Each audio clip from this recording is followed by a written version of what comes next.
Morning guys, we'll be starting the webinar right now. So for today's presentation, we'll be covering the long-term outlook of the Japanese market as well as the US market based on technical analysis. And just to give you guys a heads up, our view on the US market as well as the Japanese market, overall we remain long-term bearish and we expect more turmoil to be on the horizon. And here's just a disclaimer. And before I start off the show, I'll just go through with you guys a very simple concept that will be used mainly for the first part of today's presentation. And over here, I will draw the price action.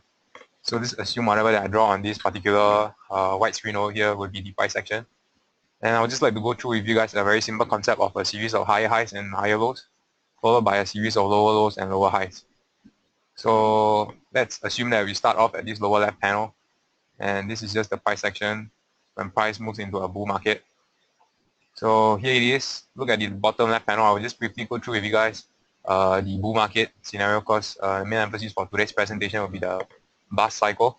So from this point of view, at this particular low, this is where we first form our initial high point reference as well as the initial low point. And ultimately, to know whether we are moving into a bull market or not, we need to have a series of higher highs marked by this particular point here. And after which price climb up at a substantial rate, you can see price did some pullback over here and ultimately formed its higher low point.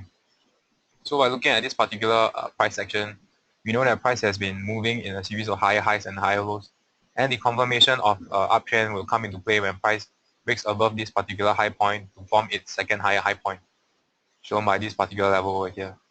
So from here, let's assume that price has already formed its peak of the market, and what happens next is price starts falling down and starts to stay range bound for a little bit. And from here on, we have actually formed another higher low point.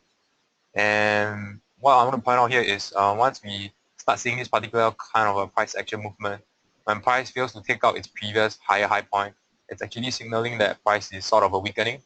And one game-changing thing to look out for is when price starts to form its new lower low point. This by itself is signaling that probably the uptrend that we have previously seen might be actually entering into weakness and the trend might actually be reversing to the downside over here.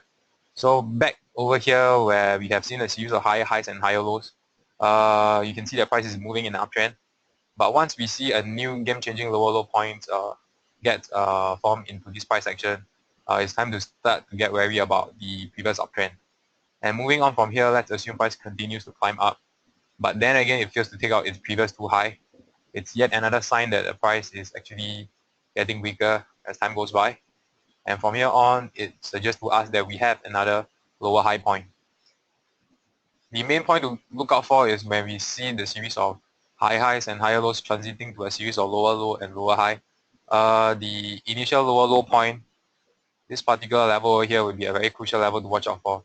Because once we get a significant close like this, a close below this particular level would more or less validate and confirm that we have actually transit from a higher high, higher low kind of a bull market to a lower low, lower high, lower low bear market, where we could expect to see way more downside in terms of how price would move about. And whenever we get this kind of a price action pattern, chances are that we will see a huge decline follow on when the second lower low gets fixed in price. So this is how it looks like in theory. And just to show you guys how we see them in the price of the Nikkei 225. So here we have the Nikkei 225 chart to illustrate what I mean by all of the illustration that I've shown you previously. So here we have the Nikkei 225 weekly time frame chart. I've marked up the boom period on the left and the bust period on the right. And as you can see over here, the boom period is being followed by a series of higher highs and higher lows, ultimately to the point whereby back in 1990 January period, that is where we get a peak in the market, and subsequently after price formed a peak in the market, you can see it crumbled down significantly in the midst of 30% to form its first game-changing lower low point. So back over here, we have a series of higher highs and higher lows, telling us that we are moving in an uptrend. But once we get a significant close and break below in the midst of 30%, a game-changing lower low point appear, warning us that the price might be actually transiting from a bull market to a bear market. And following on here, once that happens, you can see another sign of weakness came into play when we have the 20 weekly moving average crossing below the 60 weekly moving average, shown by point number 2. Just to orientate you guys for the chart, red line over here shows the 20 weekly moving average, and blue line over here shows the 60 weekly moving average. So after which, when we get the low point, price went into a retracement, just back to the 20 and 60 weekly moving average before it continues to fall back down, and that particular price action movement caused price to form its first lower high point. So from the three particular points that I mentioned over there, it's really suggesting that price have more or less moved from an uptrend to a downtrend, and the last nail to the coffin is point number 4 over here. And I've actually drawn a line, the support line at this initial low point at 27251 level. And as you can see over here at point 4, this is the most important thing to look out for, is when price gets a significant close below this 27251 low point, shown by point number 4. Once we get the close over here, we could be more or less certain that price have actually moved into a bear market, and we are ready to resume the move to the downside. And as you can see over here, during this Japan's economic bubble back in 1980s to the 1990s period, price fell in a vicinity of 63% from its peak to find its bottom. So I'd like you guys to keep in mind the value over here, the 63% mark, because the Nikkei 225 tends to follow this 60% mark collapse kind of a scenario when the crisis period emerges. And I'll show you guys more in a while what I mean by that. So moving on to what happened during our dot-com crisis. So here is the boom-bust market structure from 1999 to 2003. And on the left, same thing over here. We have the boom period where price follows a series of high highs and higher lows. And subsequently, it found a market peak at April year 2000. And from there on, you can see what happened. Price crumbled quite substantially, 23% from its peak, to form its first game-changing low point over here. And moving on from there, we get second sign of weakness when the 20 weekly moving average crossed below the 60 weekly moving average, shown by point number 2. And after which, you can see the retracement, same thing over here, took prices back to the 20 and 60 weekly moving average before it forms its first lower high point, and after which price started to fall. Same thing over here, I want to emphasize the break of this initial low point at this 15870 level. What we need and what we need to confirm this particular crash kind of a scenario is for price to close significantly below this 15870 level, which we ultimately got back in June of year 2000, shown by point number 4. You can see over here, I've actually marked it up. When price gets a significant close below this particular initial low point and forms its second low point, we are certain that price have transit from a bull market into a bear market. And you can see what happens following the second low price action being formed in this price chart. Ultimately, during our dot-com crisis, you can see price, same again, fell in the midst of 63% from its peak to find its bottom over here. Really similar to what we had during Japan's economic bubble. And so let's move on to where we are during your subprime crisis. During your boom period, same thing happened, series of higher highs and higher lows. And from there on, ultimately, it found a market peak in year 2000, June period. And from there on, you can see what happened. Price crumbled again, a significant amount of 60% before it forms its first low point. That was being followed by a retracement, which then forms its first lower high point. And the third point of weakness came in when we get a crossover between our moving averages, the 20 crossed below a 60 weekly moving average, shown by this point number 3. And ultimately, same thing, I want to emphasize the fact that the close below this initial low point is crucial in terms of signaling whether the market is ready to go into a bear market. So from here, I've actually annotated point number 4, where we got the close below this initial low point at 15262 level.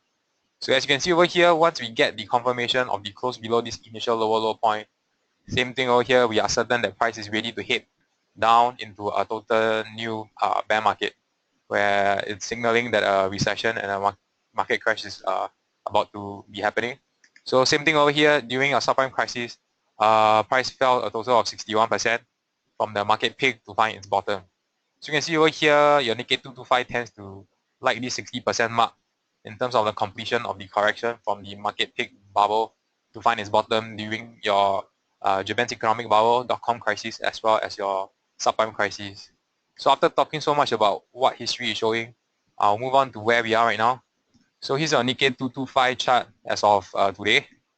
So you can see I've actually annotated the boom period, which is pretty similar to what we have during our past few occasions, follows a series of higher highs and higher lows until it forms a market peak recently back in August of 2015 last year. And once the peak was being formed, you can see what happened. Price crumbled at around the range of 19% from its peak to form its first initial lower low point. That is the first point that we took out to sort of warn us that the price might be actually entering into a whole new bear market once we see this initial lower low point. Subsequently, once the lower low point was formed, price started to retrace up over here, slightly overshoot the 20 and 60 weekly moving average. But nonetheless, it was strong enough to push price down. And this particular point forms a lower high point, signaling the second sign of weakness. And from there on, you can see a third sign of weakness came into play when we get the 20 weekly moving average crossing below the 60 weekly moving average shown by point number 3. And the most important part, like I mentioned throughout just now, is we require the close of this initial lower low point over here at 16901 level, which we did get back in about Feb and March of this year, 2016, shown by point number 4. We actually get the confirmation and the close below this crucial initial lower low point. And by itself, point number 4 tells us that we have actually get confirmation that price is actually transiting from a bull market into a bear market where we should experience more of a bust kind of a cycle in the near future. And as I've shown you in the previous few charts, the Nikkei 225 tends to like a correction of up to 60% from its market peak to find its bottom. And by using that correlation, we think that the current bust cycle on the Nikkei 225 could actually move price all the way down to about 8360 level to find its next cycle bottom before it can start moving back up for a new cycle. So here's just the annual brief description of what I've actually just mentioned in the past few slides. And here's the Nikkei 225 on a longer time frame scale. This is the Nikkei 225 on the monthly time frames. So I've actually drawn how it will look like if price were to fall 60% from its market peak over here. And you can see this takes us to about 8360 level, which happens to coincide with the support that we have seen back in 2011 to about 2012 period. And that by itself should form a very strong support for the target as the next cycle low. And ultimately, if things were to get really worse, we could actually even see the subprime low back over here, 2008-2009 period, where a low of 7,000 could actually be seen. So do keep a lookout of where the Nikkei 225 hits to in the near future, as we remain bearish just from the technical point of view. Some certain instruments that you can use to capitalize on this move is the inverse ETF on the Nikkei 225, as well as the CFD that we offer. And after talking so much about the Japanese market, I would like to draw the connection between the Nikkei 225 and the Dow Jones Industrial Average. So a few observations that I've seen is your Nikkei 225 tends to beat the Dow Jones Industrial Average for the market crash. And when I talk about the US market and when talking about the Dow Jones Industrial Average, I'm also referring to the fact that Dow Jones, S&P 500 and Nasdaq are pretty much the same. So when I mention one, you can just take into reference that I'm also mentioning the other two major indices.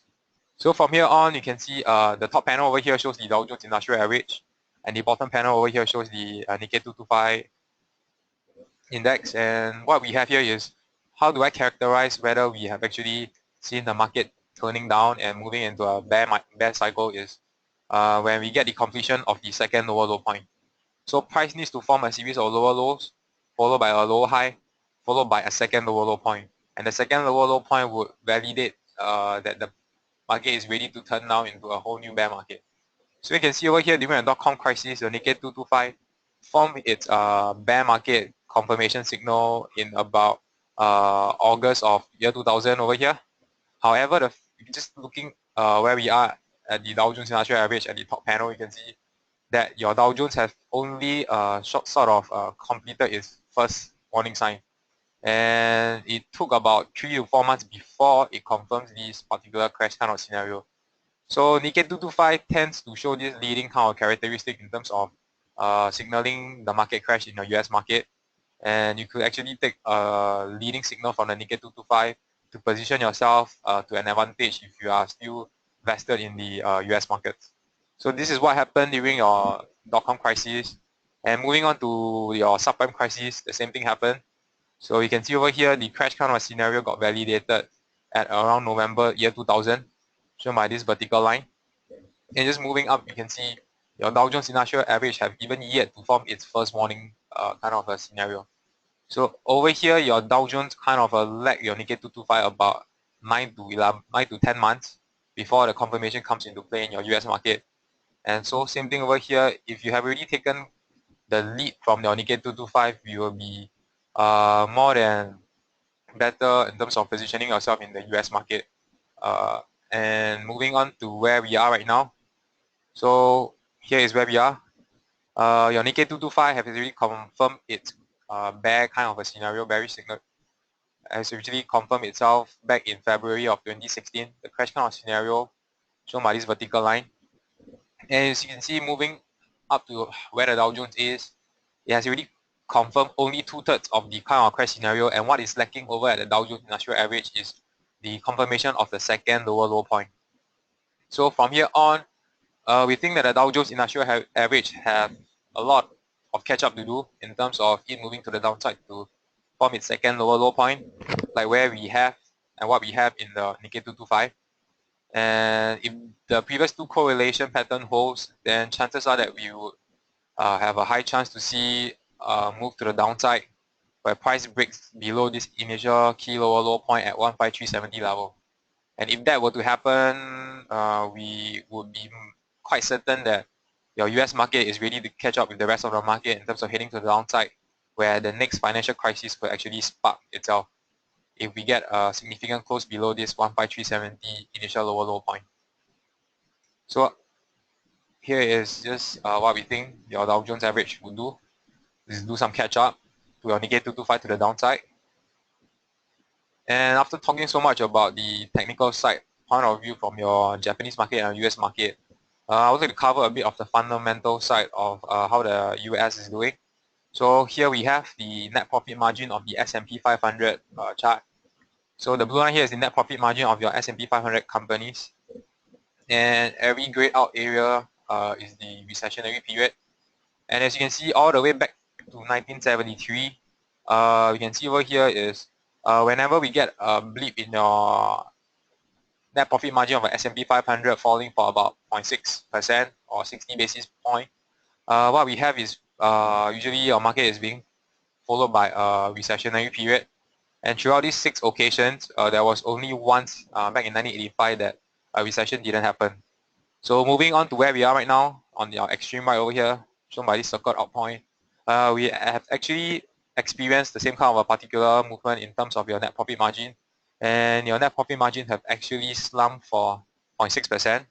And just by using this correlation over here, it is actually sort of signaling to us that we might be experiencing a recessionary period ahead of us in the near future.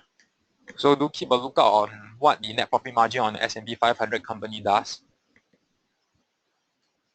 Here is some interesting psychoanalysis over here. I have the Nikkei 225 monthly chart. And what I've annotated by these vertical lines over here, they are the market peaks during our dot-com crisis, as well as the market peak during our subprime crisis. And as you can see, during the market peak to peak, it took about 7 years and 7 months to form the duration. And somehow or rather, by extrapolating the 7 years, 7 months from the recent peak of the subprime crisis, it takes us exactly to the recent market peak at around May of 2015 last year. And as of now, this particular top is still the most recent market top. And do keep a lookout of this particular market top. If it remains intact and remains unchallenged, chances are that we will see a huge kind of a magnitude fall like what we have during your dot-com as well as subprime, by signaling a market crash because the market has really reached its cycle top. And the next area that it could head to is only to the downside. So do keep a lookout of this market top on your S&P 500 at around the 2133 level. Here's another interesting chart. I've overlaid the US unemployment rate over here shown by the blue line. And the green line over here is the S&P 500 chart. So what we have here is, you can see every single time when your US unemployment rate is reaching its low, during our dot-com and subprime, it was around the range of 3 3+% to 4+%, your market starts to crumble when the US unemployment rate bottoms out. And just by looking, having a quicker look into what a US unemployment rate does, by actually observing how the bottom pattern plays out, I've actually noticed that the US unemployment rate tends to bottom out when we get a 0.2% increment on a month-to-month basis. Same thing happened during the .com and subprime. And if you can see over here, when the bottoming patterns seem to actually formalize itself, the market tanked along with the bottoming of our US unemployment rate, both during the .com and subprime. And just moving on to where we are right now, the most recent low that we have seen in your US unemployment rate is at 4.9%. But I think in the December to January period, the US unemployment rate did actually edge up by 0.1% from 4.9 to 5%.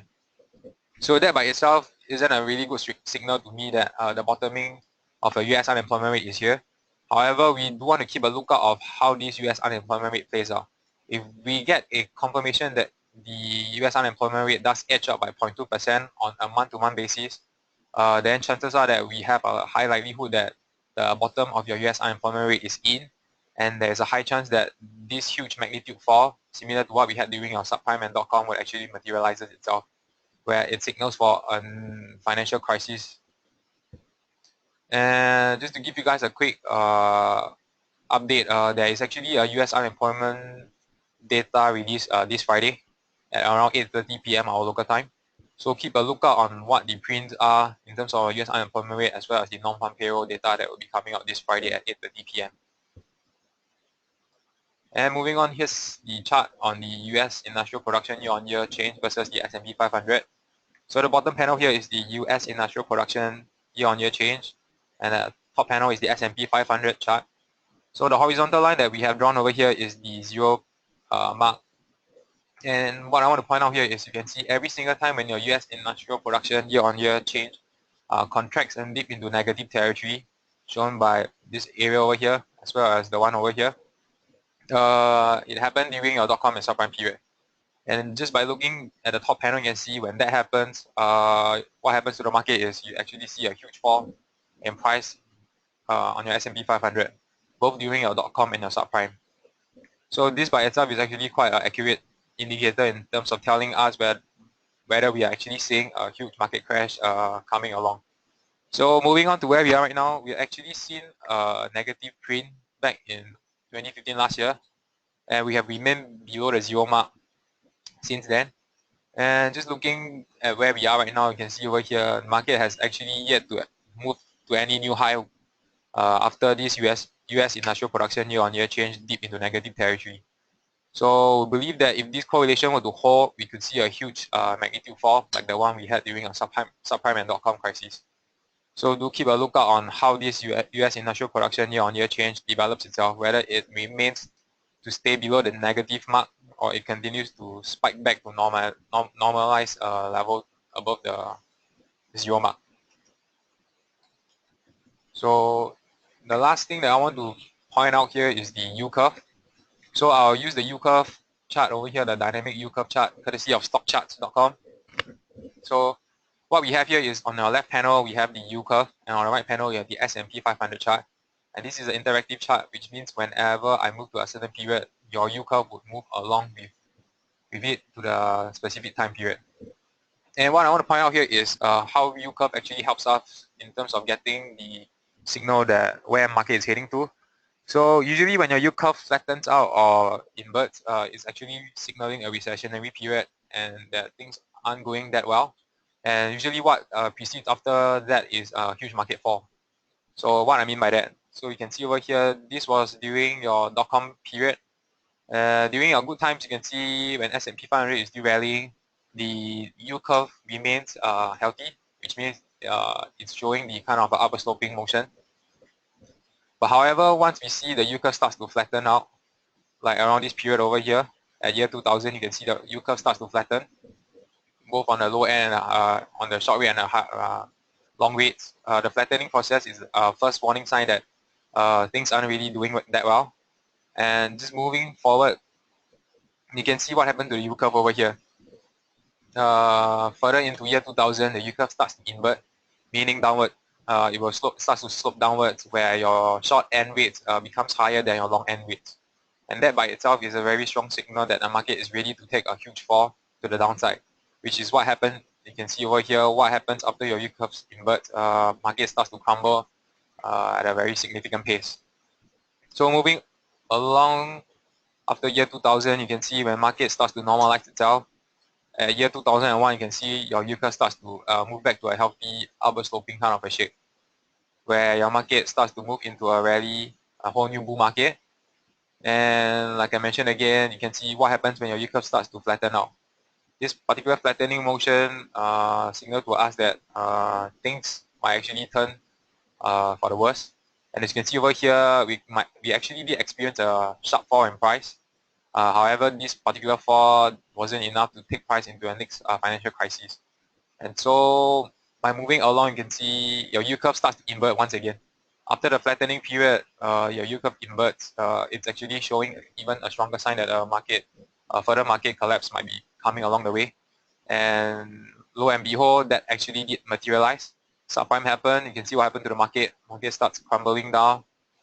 Huge magnitude fall. I think it took about 50% off the most recent peak to find its bottom. And from here on, you can see once your market starts to re-normalize again with all the central banks manipulation, all the central bank stimulus, easy money flooding back into the market, you can see over here market starts to move back into a rally. What I want to point out here is since the dot-com crisis, that was when your central bank starts to get very active in the market in terms of forcing interest rate down to the zero interest rate policy level, as well as all the QE and easy money flooding into the market, which is why you see your short rate here gets fixated at the 0% mark. And you can see what happens to the short rate since year 2008, where the central banks, especially the Fed, sort of manhandled the monetary policy. You can see over here, short rates doesn't change. It stays at 0 throughout this whole period since 2008. And the only things that change are your longer end rates. So you can see over here, short rates remain flat at 0, whereas the thing that is changing is your short rates. So you can see over here, short rates back in year 2009 was around 4% each level. And moving on to where we are right now, you can see our short rates, your long rates is about 2+%. So you might say that the yield curve might be actually still showing the healthy sign of upward sloping kind of a scenario, and all is still well, especially when the yield curve is not flattening or inverting. But what I want to point out over here is we might not be actually seeing the inversion of flattening kind of a motion in your yield curve due to the fact that our short rates are being fixated near the 0% mark. Let's just assume that we might actually be experiencing a normalized kind of a interest rate environment where your interest rate is allowed to move freely. Just take the reference point from what we had during your dot-com crisis. You can see during our dot-com crisis, the short rates was hanging around 4% each level. And you can see what happened was during our subprime crisis, your short rates was hanging around the 4% each level as well. So let's assume that the interest rate would normalize itself. There is a high chance that we might see our US Treasury short rates to be hanging around at 4% level mark. And even by taking a 50% off this 4% level mark, it takes us 2% level. By using that 2% level mark as the short rate, what we are seeing right now is actually a yield curve that is really flattening or even inverting. And so using the strong predicting value of the yield curve by itself and assuming that the market have actually a normalized interest rate policy regime, we might be actually experiencing a flattening or even a inverted yield curve kind of a scenario, signaling that a huge fall in the market is bound to come. So in conclusion, this is how the S&P 500 chart looks like in the longer time frame point of view. This is a monthly time chart. So the all-time high that we have right now is this 2134 level, which remains intact as of now. So do keep a lookout at this all-time high level. And on the downside, what is required to confirm whether the market is falling into a whole new bear cycle is when we get the close of this 1820 level. So you can see over here, recently, back in Jan and February this year, you can see how desperate the market is in terms of popping up this particular initial lower low point that I've mentioned. So what we really truly need is a break below this 1820 level to justify that the market is ready to have a huge fall to the downside. And we believe that once this particular close below this 1820 level happens, we could actually see further downside, and all in all a 50% correction from its market peak of 134 to a low of 1074 level. And we could even possibly see the subprime low if the current or this upcoming collapse will become much worse than what we had during our subprime and dot-com crisis. So here are some of the tradable instruments to capitalize on the move to the downside. Here are the inverse ETFs on your relative stock market indices, your Dow Jones Industrial Average, your Nasdaq 100 and your S&P 500. And on the right side over here, we have the CFD for the relative stock market indices. And so in summary, we remain bearish on the global equity markets in general in the long term, based on technical analysis. And just to reiterate the point again, here are some of the tradable instruments to capitalize the move on the downside. And with that, we have come to the end of today's presentation. We'll be happy to welcome any questions if there is any.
Hi, regarding the questions of sending out the presentation slides, we'll be doing that shortly after we end today's presentation. So keep a lookout for the slides in a while. And there's a question in terms of the view on STI. As you can see over here, I've actually put out the STI chart and I've done the similar analysis in terms of identifying whether we have actually moved into a bear kind of a scenario. And my studies do actually suggest that we have actually get the confirmation that STI is ready to head back down into this particular downward cycle.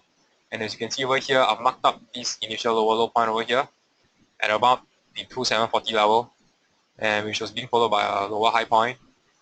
and the crossover did actually materialize too. And like I mentioned again, what we need is the close below this initial low point over here, which we did get over here back in January of this year.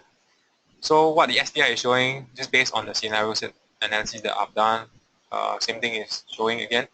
And we might actually get a confirmation that the STI is ready to move to the downside to complete this kind of bear market. And by doing so, my study tells me that we might actually see a low of 1005 points in our STI in the coming future. Regarding the SGX and KLCI, I haven't really taken a look into that, so I can't comment much.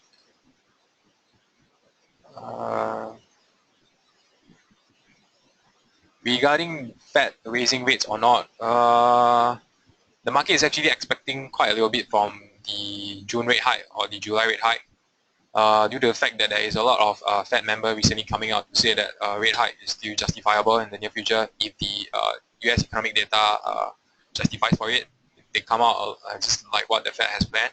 And the most recent Yellen speech, I think last Friday, have actually sort of still signal to the market or to form the expectation for the market that Yellen is ready for a rate hike in the near future, probably in June to July. And just to show you guys, based on the future and options tabulation of the Fed funds rate, what we see here is you can see your June probability of a rate hike over here is only 30%, compiled by the futures and options derivative calculation. However, there is actually quite a high chance of a rate hike that we will see in July of this year, a high of 53% as of today.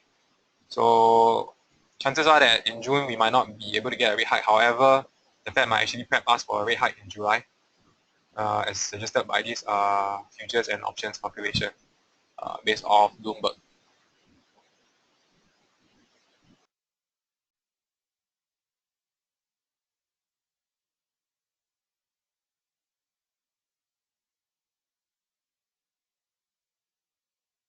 The questions about the increment of the Fed rate hike would increase the extra payment of the US 6 billion. My answer to that is that is not actually being shown by the Fed members themselves, because they are actually forming a lot of expectation in terms of the market and the Fed doing more rate hikes. And by actually creating all of these expectations by these Fed members and especially Yellen herself, we think that that is the likely path that the Fed will take, at least for this year, to see just one rate hike. Because as of last year, back in December last year, where the Fed started to do its first rate hike, just based on that dot plot, they have actually promised the market 4 rate hike as of December of last year. However, moving on to where we are right now, the market is only expecting only a 2 rate hike this year. So, and especially the most recent activity by the Fed members and and Yellen herself, she's actually pushing for expectation for a Fed rate hike in June to July this year. So we think that June to July will be an time period to watch out for a rate hike from 0.5 to 0.75 if the data themselves corresponds to the Fed's expectation.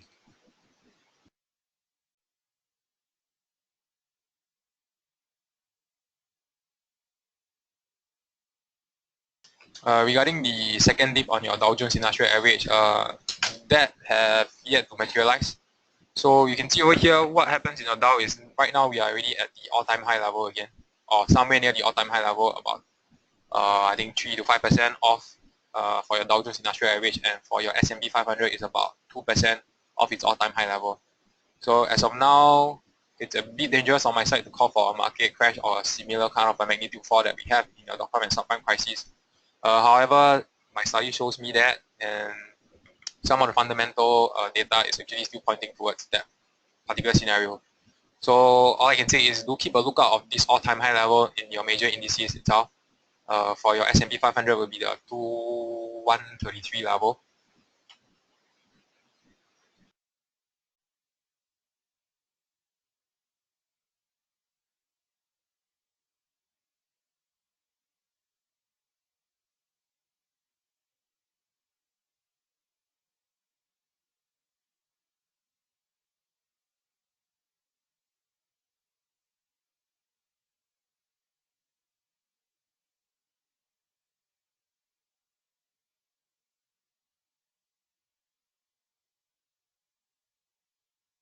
Okay, if there is no questions, I would like to thank everyone for attending today's webinar.